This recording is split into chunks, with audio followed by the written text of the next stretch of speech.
So this is the second video of this 3-part series for tofu and vegetable skewers with a peanut satay sauce, which is what we're making today, and also the lemon herbed quinoa. So we've got the quinoa recipe coming tomorrow. You've already had the skewers recipe yesterday. So today, of course, it's all about this peanut satay sauce. It really does make the dish, and it is so simple and easy to make. This video is literally going to be like no time at all. So let's get on with it.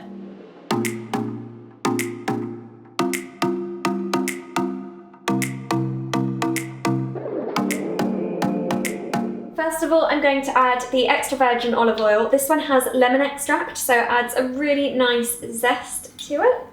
Next, of course, the peanut butter. I'd really recommend using smooth peanut butter. This one is by Biona Organic, and it is so creamy and delicious. It goes really well for this sauce. And then some tamari. This adds a nice saltiness to the dish. So about 1 tablespoon of that, which is absolutely perfect because that is all I've got left.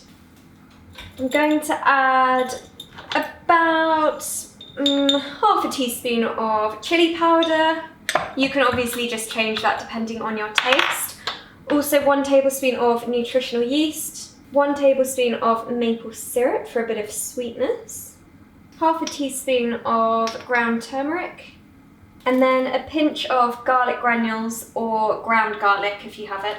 Just going to give that a bit of a stir as it is now. And then going to add a couple of teaspoons of water.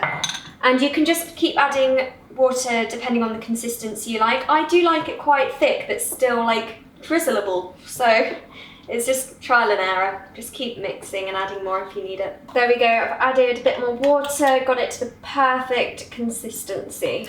And there we have it, the peanut satay sauce. This goes so well with the skewers from yesterday and also the quinoa that is coming tomorrow. So absolutely go ahead and make them all together. This also goes really well if you drizzle it over a salad. So it's a good little basic recipe to have. So I hope you enjoy it, and I'll see you tomorrow for the quinoa. Bye.